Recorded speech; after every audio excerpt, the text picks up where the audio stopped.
जब से देश आजाद हुआ तब से हम वोटर ही सरकार को चुनते थे। ये अधिकार बाबा साहब के संविधान ने हमें दिया है। लेकिन अब सरकार कागजी कार्रवाई के आधार पर वोटर चुनने के लिए ये नया वोटर सर्वे कर रही है, जिसका नाम एसआईआर बताया जा रहा है। ये सर्वे सिर्फ मतदाता सूची यानी वोटर सूची में नाम जोड़ने घटाने का सर्वे नहीं है। इस बार सर्वे फॉर्म नहीं भरा तो हमारी नागरिकता ही खत्म हो सकती है। नागरिकता नहीं मतलब आरक्षण नहीं, शिक्षा नहीं, रोजगार नहीं, राशन नहीं और वोट करने का अधिकार भी खत्म। इसलिए इसलिए हमें इस सर्वे को समझना होगा ताकि हमारे समाज के किसी का भी वोटर सूची से नाम न कटे, ताकि हमारे वोट करने का अधिकार खत्म न हो। यह सर्वे 4 नवंबर से 4 दिसंबर तक चलेगा। इसमें बीएलओ यानी बूथ अधिकारी को घर घर जाकर हर वोटर के लिए गणना फॉर्म भरना है। बीएलओ के पास 2 वोटर सूची रहेंगे, एक 2003 की और एक 2025 की सबसे नई सूची। बीएलओ को आपका या आपके माता पिता, दादा दादी, नाना नानी का नाम 2003 की वोटर सूची में ढूंढकर इस फॉर्म में भरना है।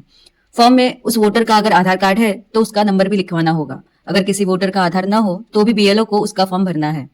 अगर 2003 की सूची में आपका या आपके माता पिता, दादा दादी, नाना नानी का नाम नहीं है, फिर भी बीएलओ से फॉर्म भरवाए।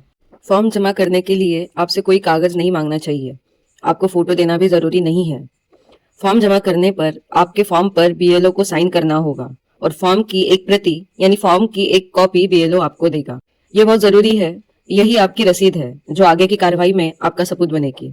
अगर किसी भी 18 साल से ज्यादा उम्र वाले का गणना फॉर्म बीएलओ के पास नहीं है, बीएलओ से नए वोटर आईडी का आवेदन यानी फॉर्म नंबर 6 जरूर मांगना है। सरकार के नियम अनुसार हर बीएलओ के पास फॉर्म नंबर 6 होना चाहिए। अगर आपके परिवार में से कोई भी मजदूरी के लिए बाहर गुजरात या महाराष्ट्र गया है तो उनकी तरफ से कोई भी रिश्तेदार अंगूठा या हस्ताक्षर कर बीएलओ से उसका फॉर्म भरवा सकता है। बस उनका या उनके माता पिता, दादा दादी या नाना नानी का नाम बताना होगा, जिसके आधार पर बीएलओ को उनका फॉर्म भरना है। 2003 के बाद शादी की महिलाओं को अपने मायके की 2003 की सूची में से अपना या अपने माता पिता, दादा दादी, नाना नानी का नाम और वोटर नंबर बीएलओ से दर्ज करवाना होगा। याद रखें, बीएलओ का काम है कि वो 2003 की सूची में वोटर या उसके माता पिता, दादा दादी, नाना नानी का नाम ढूंढकर फॉर्म में एंट्री करे। 4 दिसंबर फॉर्म जमा करने की आखिरी तारीख है। उससे पहले बीएलओ को अपना फॉर्म जमा करे और उसकी प्राप्ति जरूर ले। 9 दिसंबर को हर बूथ के वोटरों की एक अस्थायी यानी टेम्पररी सूची पंचायत और जनपद पंचायत में लगाई जाएगी। अपना और परिवार का नाम इस सूची में तुरंत ढूंढ। अगर आपके परिवार में किसी भी वोटर का नाम इस सूची में नहीं है तो तुरंत फॉर्म नंबर 6 भरे